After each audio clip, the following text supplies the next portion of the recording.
Hello and welcome to Georgia Bulldogs Live here on the Georgia Voice of College Football.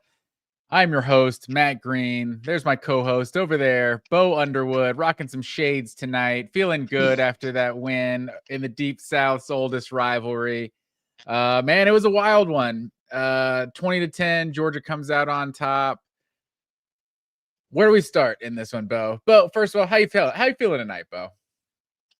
I'm feeling good. I'm feeling like I don't need to be having these shades on because it really wasn't a shades type of victory. I just thought they were cool sunglasses. But no, this is not the kind of win for a Georgia fan to be popping their ish, so to say. There were a lot of things that are concerning in this game, but I think the most important thing is that Georgia took over that game in the second half. They ultimately ended up dictating the pace of it, and they ultimately won that game by 2 scores. And I think a lot of Georgia fans aren't the first half of that game. We're not expecting that game to be a 2-score Georgia victory. So I guess that's got to be the ultimate takeaway is that, this team ultimately ended up seizing the game a little bit.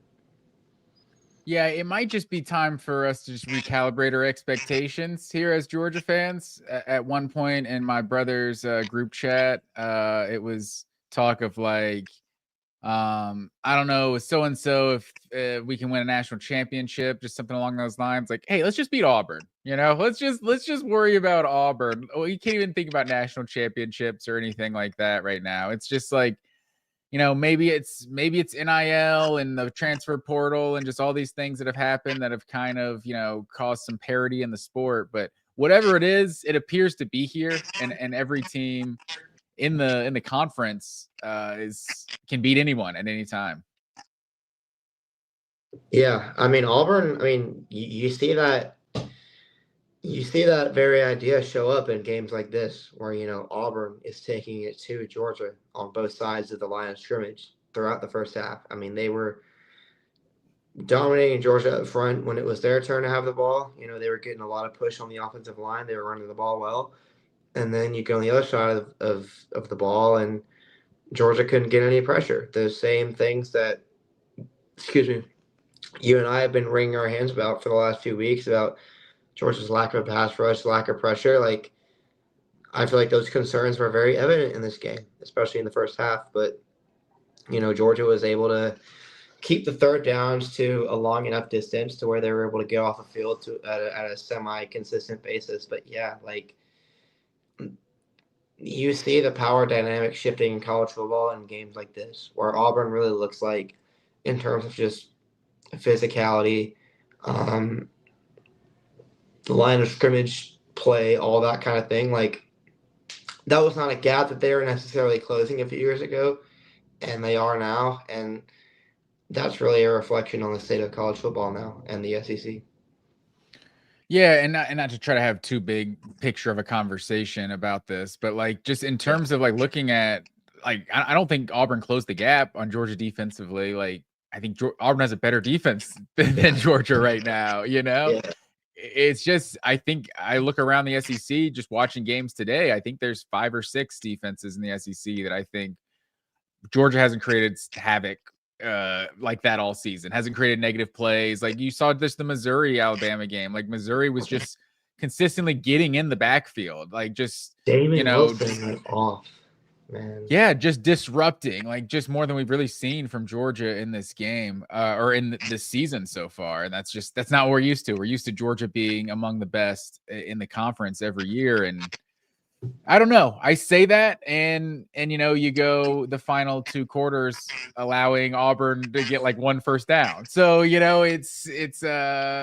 goes both ways. But so here's the stats on the game here. The stats, like I feel like of this game almost tell you nothing. It's 291 to 277 in total yards. Like 5 of 14 on third down. Georgia was. Auburn was 8 of 11. Georgia won the time and possession by what is that? 24 seconds? Like it Yeah. was almost And identical. but and Auburn But was dominating time possession the whole game too.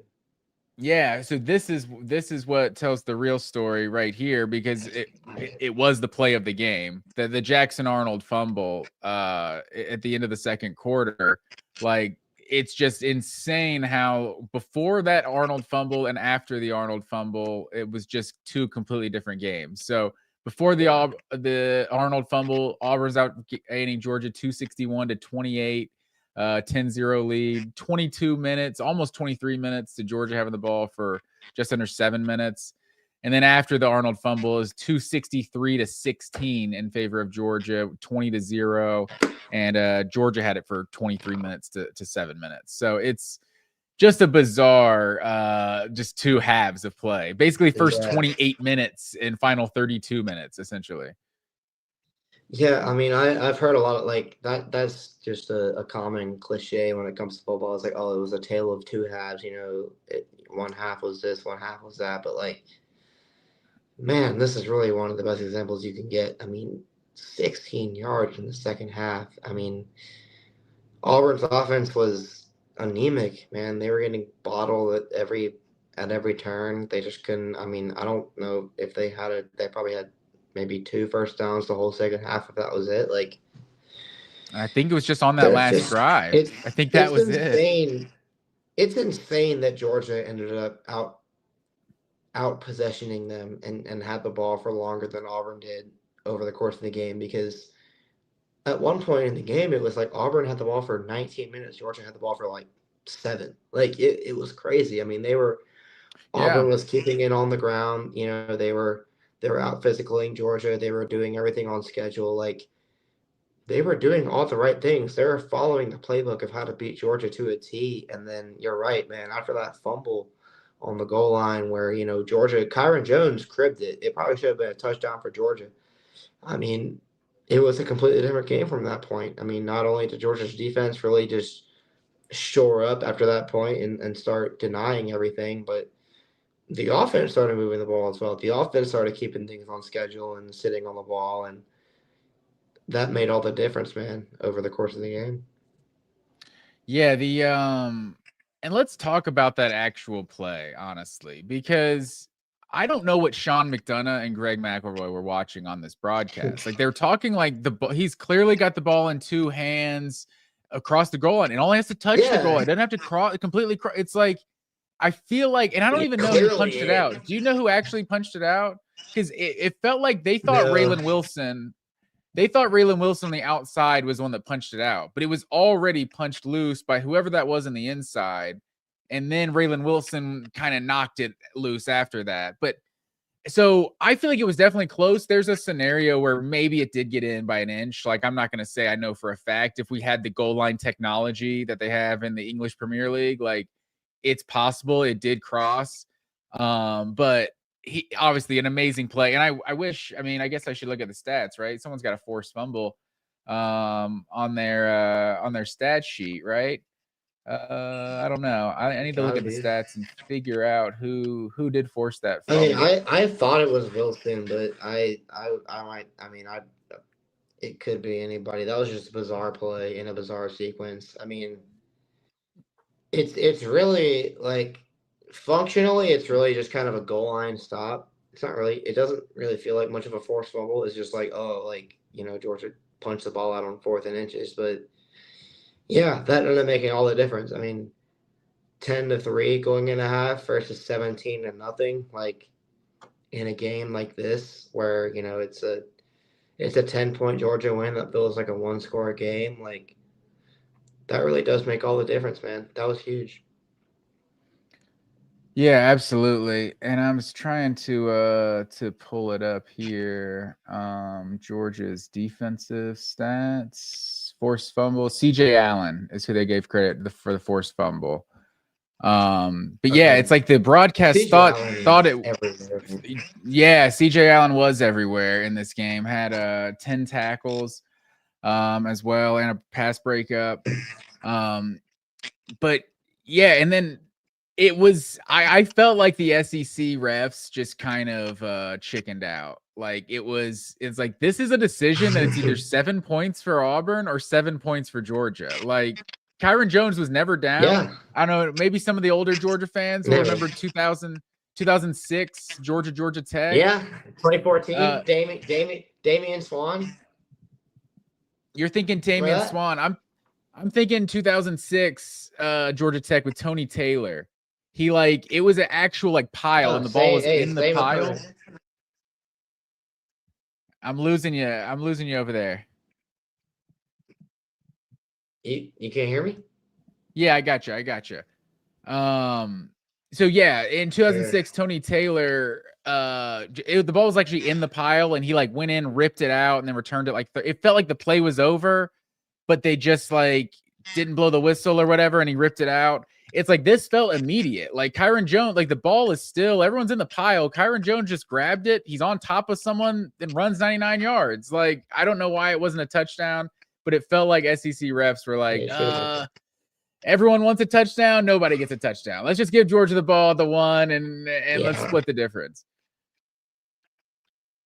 Yeah, I mean, I guess that's just a monumental play. You've got Auburn at the one about to score, and then it's oh, Georgia might have just cribbed this fumble for a touchdown. Yeah, that's weird. It's either a 99-yard fumble recovery touchdown or it's a 1-yard touchdown, and maybe they just chickened out. But yeah, I mean, obviously, we're Georgia at the voice of college football. We're not any other school at the voice of college football. So we're obviously going to sit here and say that we think that it was a touchdown. But I try to be unbiased on this show. I try to be pro football instead of pro Georgia, and I mean, that should have been a touchdown. But all that to say, man, I mean, a Georgia without touchdown. That, in mind, sorry, what you say?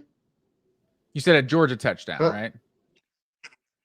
Yeah, no, Georgia should have scored, but yeah. Even without Georgia, even without that in mind, even with just the way that half ended and the way they had gone, Georgia should have been thanking their lucky stars to only be down 10-3 at half, man, because 99 times out of 100, those boys are down 17-0. And if you're down 17-0 at halftime with Jordan Hare, you lose. you're done. And it's really crazy that Georgia managed to claw back to a one-score game before that halftime. And once that happened, it really did feel like, okay, yeah, this is a Kirby Smart team. This is a team that will claw its way back from the most ridiculous of circumstances and a 7-point deficit at halftime against Auburn, who can't throw the ball at all, is just not anything that should be insurmountable to this team. And it wasn't. I mean, the performance that they put on the second half, I really feel speaks for itself.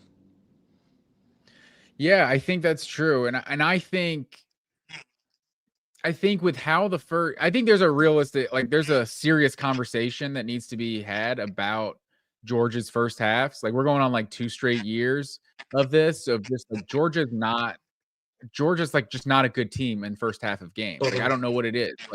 The SEC championship, they were getting shut out, right? At halftime, I want to say. Was it 10-0 or was it 6-0 or something like that? They might have had 3, but yeah, you're basically right. I mean, they either had 3 or they had 0, so yeah. Yeah, it's just there's been so many games where Georgia starts slow, and then I mean you got to give something. Man, they were showing. It felt like, is there this narrative that Glenn Schumann's on the hot seat with how much the broadcast was showing Schumann? That people are saying that, but dude, Glenn Schumann is 35 years old and he is running the defense, or he's maybe not running the defense, but he's the defensive coordinator for Georgia, and it's his defense. Even tonight, I know there are some things that people don't like about what Schumann did, but I will not entertain any conversation about Glenn Schumann. I mean, if this defense is, if anything, that guy's going to go be somebody's coach this offseason. Yeah, I mean, if this continues throughout the entire season and Georgia's kind of getting gashed by some better offenses, maybe there's a conversation to be had. But you shut out Alabama in the second half of this game. Yeah. You shut out Alabama in the second half. Auburn had 10 yards or 10 points in this game. That's a good defensive performance.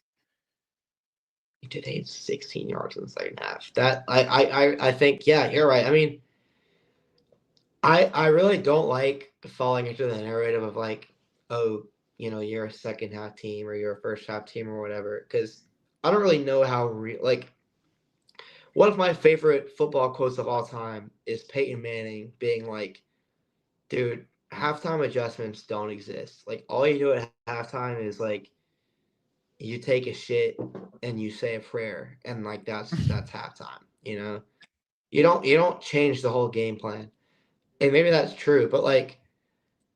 There's something to be said for the way that Georgia has come out defensively in the second half of the last, even Kentucky. I mean, they played better against Kentucky in the second half, but the last three games, the Alabama game, the Kentucky game, the Auburn game, like yes, they have come out looking differently. They've come out with a different level of intensity, and they have just shut them out. I mean, they held Auburn to 16 yards, no points, after Auburn was looking pretty unstoppable at points in the first half, and like I think that's a coaching thing, man. I know people might not be super pleased with Schumann, and I know that he might not have the spotless defensive um, stats or numbers or records as like a Dan Lanning had, or even I know people are Will invoking the name of Muschamp. Mel Tucker now, but like, yeah, well, Will Muschamp definitely, but like I really think that kind of second half performance on the road against a disciplined Auburn team coached by a longtime SEC veteran, every team in the SEC has talent. Like that kind of performance is reflects on the coaches, man. And I think Schumann deserves a lot of credit for that. Yeah, and to your point about Peyton Manning, it's like there's probably no second half adjustments because it's like you're not going to wait to the second half. It's like you're going to do the adjustment right Yeah, now, yeah. like Like, come next time on. we're on the field. Yeah. But yeah, because Exactly. there's got to be something to be said for how Georgia is adjusting and finding ways to just shut teams out in the second half. Like that's if you're gonna win one half of a game, you're gonna choose the second half over the first half. Yeah, Usually absolutely. that's the way to go. But you touched on the point I was gonna make, or kind of alluded to the point I was gonna make, is that this win was 100% about coaching.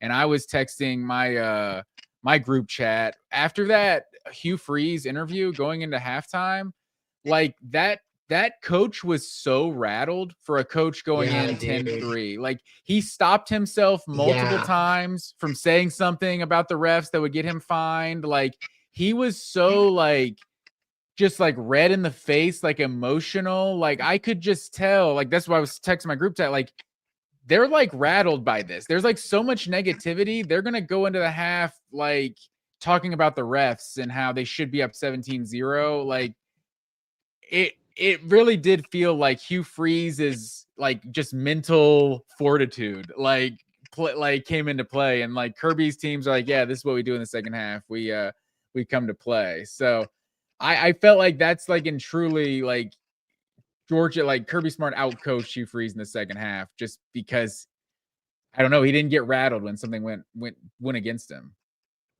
Yeah, I mean, these are the kind of games that really separate the elite coaches from the coaches that are Hugh Freeze. I mean, yeah, like I definitely as a Georgia fan, as somebody who roots for Georgia, like, come on, I'm not gonna act like I'm totally unbiased on here. Like,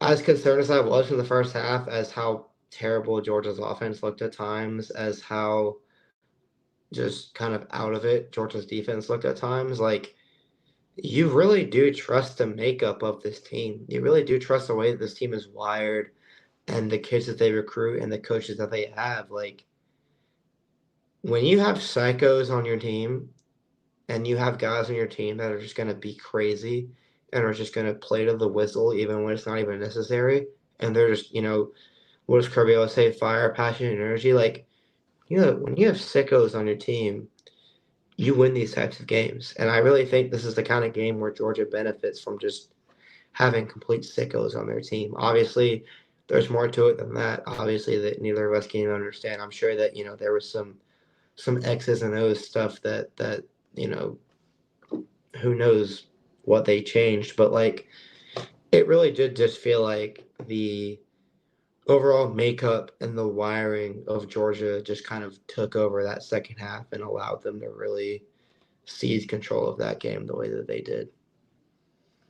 For sure. And you could tell that the crowd was just like totally rattled, like late third quarter. Like that stadium just was so much quieter. Like they'd seen this movie before.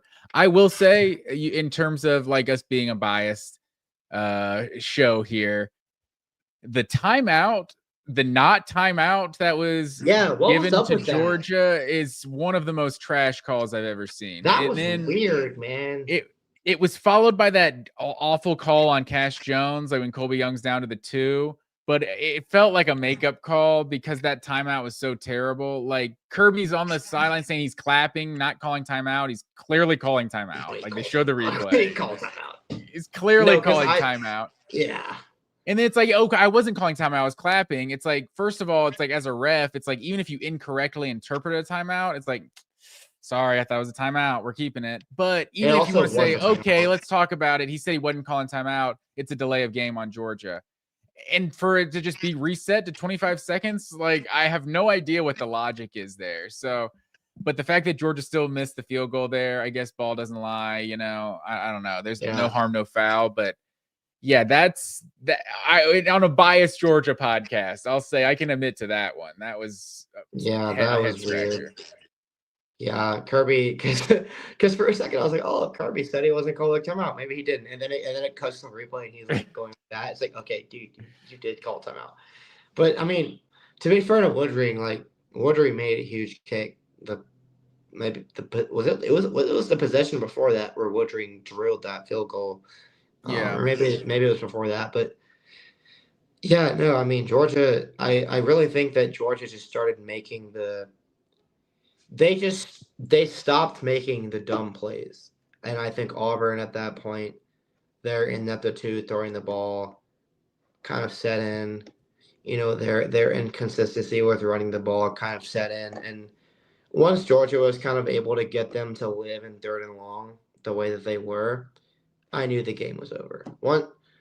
Once Georgia got within one score, and you could kind of see that they were playing their brand of ball with just running the football, keeping it on schedule, never being in anything that was much longer than like a 3rd and 4, 3rd and 5 tops.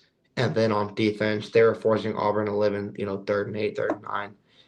It was like, yeah, they've got this game, and I that's just where the talent kind of sets in. Yeah, for sure. One of my guarantees of this game coming in was if Auburn doesn't complete a 40, 50-yard touchdown, like they're not winning this game. Like I think Auburn had to have one deep shot to Cam Coleman for a touchdown or Eric Singleton. Like if they were just going to have to hit one. And you saw the second half, they had that opportunity, the guy down the middle of the field, and it was just a little overthrown.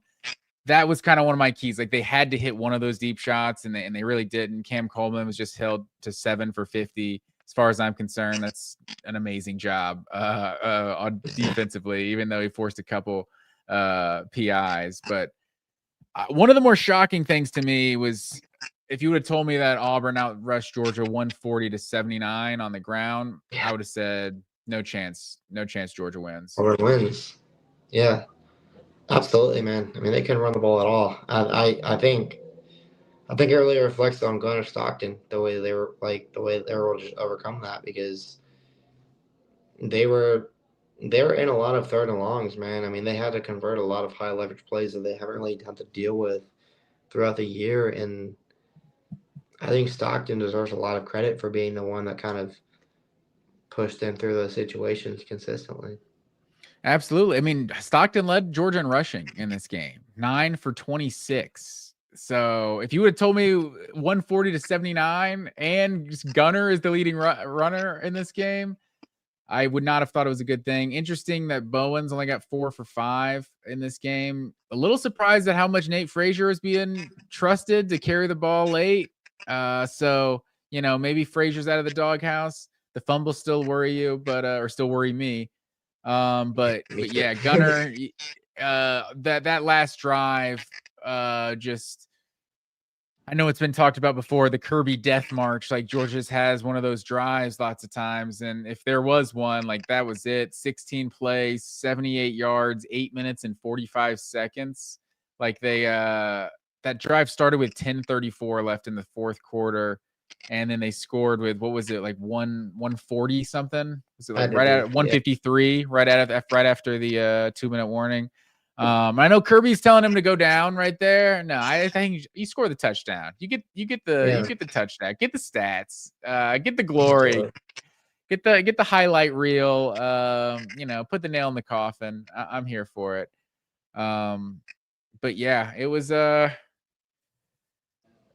interesting win. I don't know where I rank this on my all-time Georgia wins over Auburn, but somewhere between forgettable and just gut wrenching. I don't know.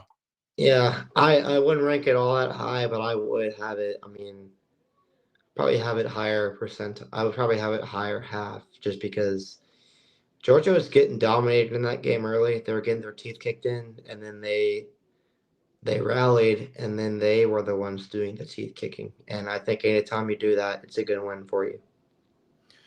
For sure. Anytime you kind of feel like you weren't the better team for a significant part of the game, and you walk away with a win, it's definitely just like a gritty, like character type of win for sure. Oh, yeah. Anything else you think you want to say about this game and your instant reactions there? It was good to see Noah Thomas make a play. That was big time. Seeing who?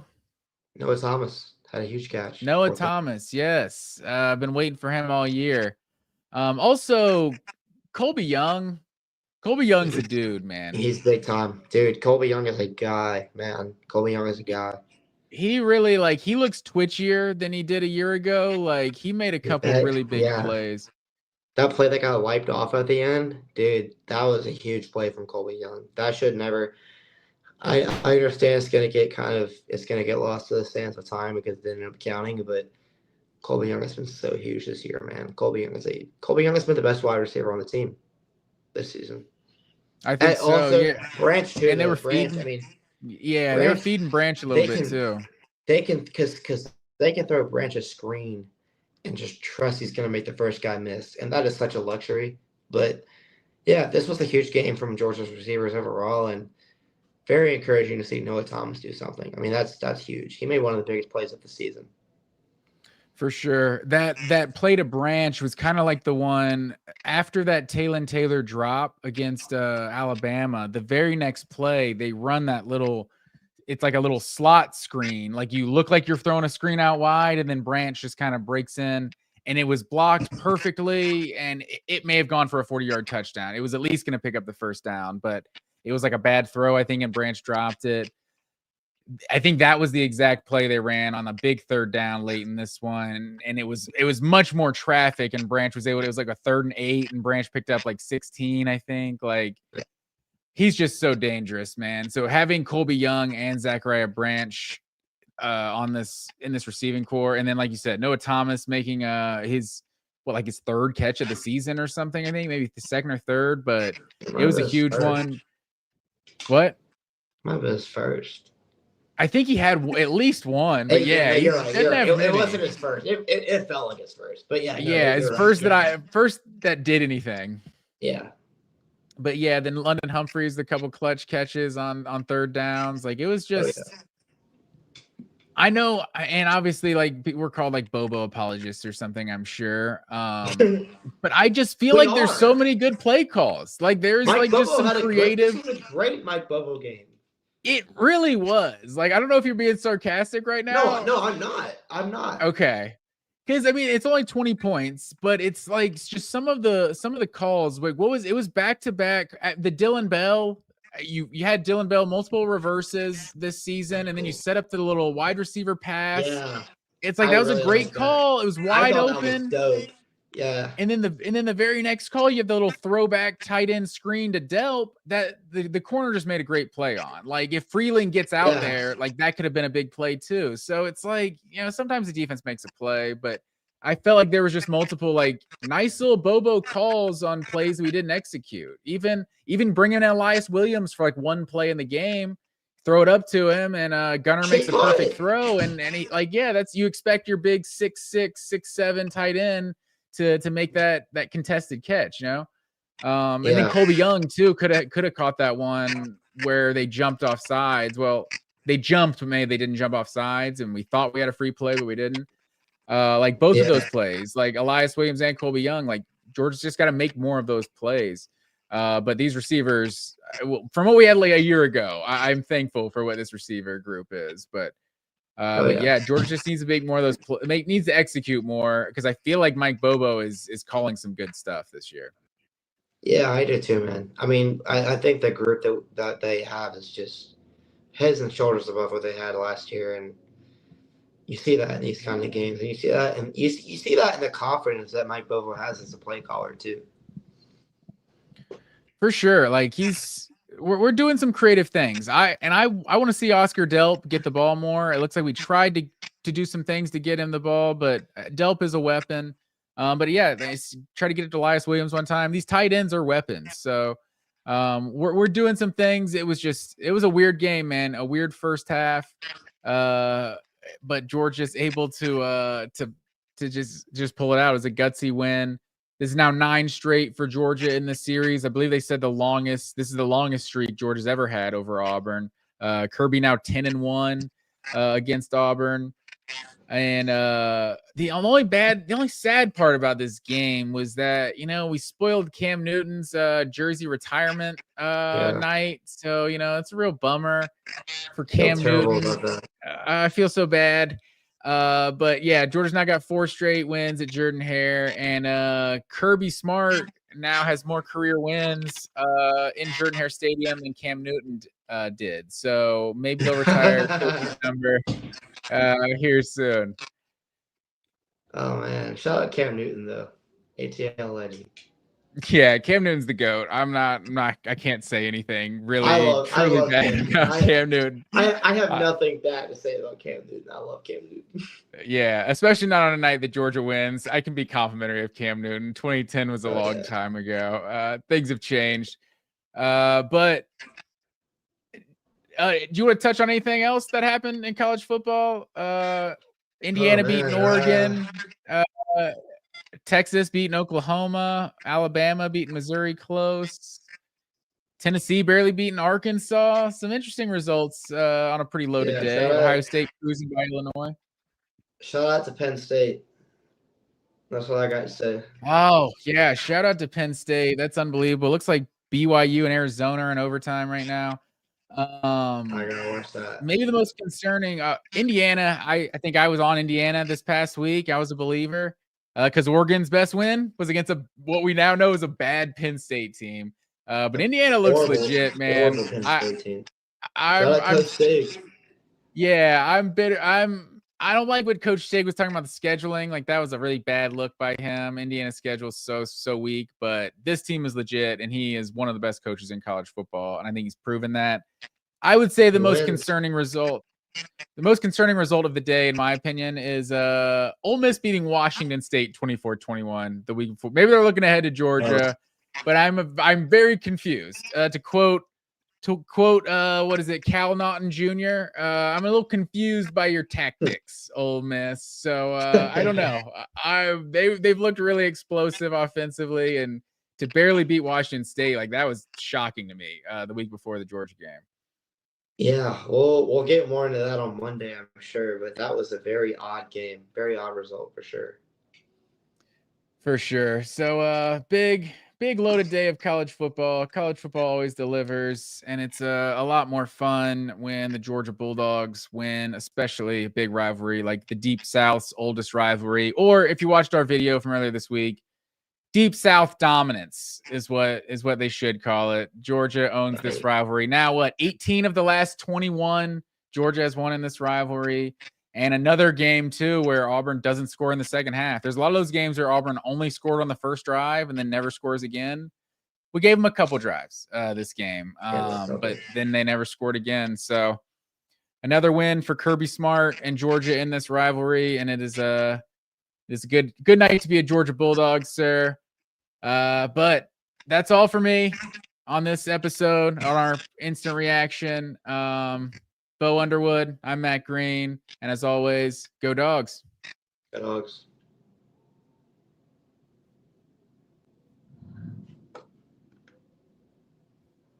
College football is even more exciting when you've got some action on the line, and the games are even better when you're cashing in.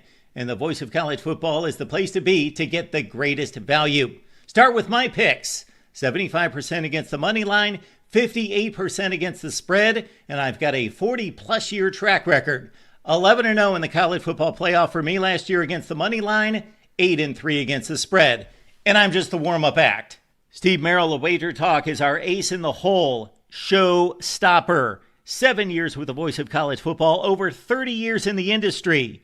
Steve gives us analysis on all the big games, but you can't miss Steve's weekly under-the-radar pick. 28-12 against the spread the last 3 years. You also get picks from some of our top analysts here at the Voice of College Football, including Corey Bratta, Matt Zemek, and Steve Dace. Check out those numbers. Become a YouTube or Patreon member for just $99 per month. Go to the main channel on YouTube, click join, and then select the betting tier. Do the same thing on Patreon. Make 2025 a winner now.